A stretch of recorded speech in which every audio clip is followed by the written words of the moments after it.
রামিসা হত্যা সারা দেশকে কাঁপিয়ে দিয়েছে। আপনারা দেখেছেন, রামিসার বাবা বলেছে রামিসা তার হৃৎপিণ্ড ছিল। আমরা প্রত্যেক যারা বাবা হয়েছি সবারই হৃৎপিণ্ড আমাদের সন্তানরা।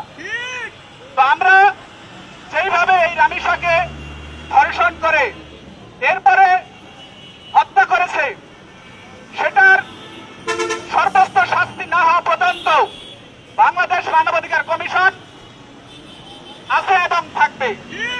আমরা বর্তমান সরকারের প্রতি উদারতা আহ্বান জানাবো এবং স্বরাষ্ট্রমন্ত্রী যে কিনা রামিসার বাসায় গিয়ে তাদেরকে আশ্বাস দিয়ে এসেছেন, প্রধানমন্ত্রী নিজে গিয়ে আশ্বাস দিয়েছেন। আমি স্বরাষ্ট্রমন্ত্রীকে বলতে চাই, আপনি আগে কি করছেন? 2 দিন আগে যে বাচ্চা মারা গেল, 2 দিন আগে কেন তার বাসায় গেলেন না?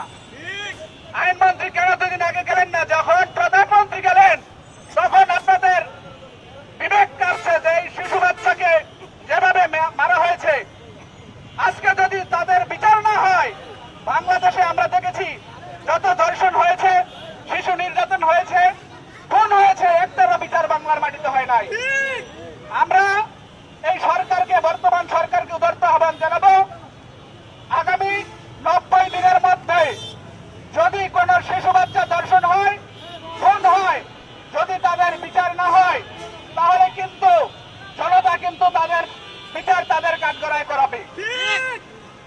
গতকালকে খুলনায় দেখেছেন আপনারা, ধর্ষণকারীকে গুলি করে মেরে ফেলেছে। আমরা এটাকে স্বাগত জানাই, কারণ এই দেশে সরকার যেই সরকারই আসুক, কোন সরকারই ধর্ষণ এবং খুনের বিচার করতে পারে নাই। গতকালকে নারায়ণগঞ্জ ধর্ষণের শিকার হয়েছে 4 বছরের বাচ্চা। এই সপ্তাহের মধ্যে অনেকগুলো ধর্ষণ হয়েছে। আপনি প্রধানমন্ত্রী কতজনের কাছে যাবেন?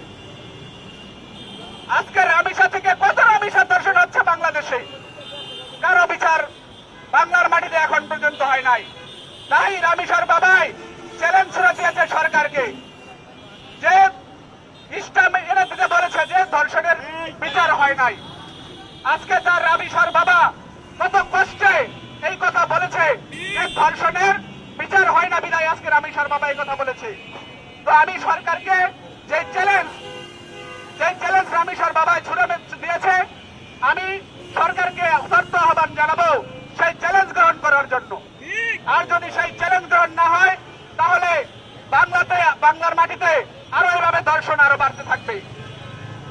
আমি আমাদের এই রূপগঞ্জের সংসদ সদস্য জনাব মুস্তাফিজুর রহমান বিবি ভাইকে বলবো, সংসদে যখন আবার অধিবেশন হবে, এই রূপগঞ্জ থেকে যখন কোন আলোচনা হয়, তখন এই সারা বাংলাদেশে গরম হয়।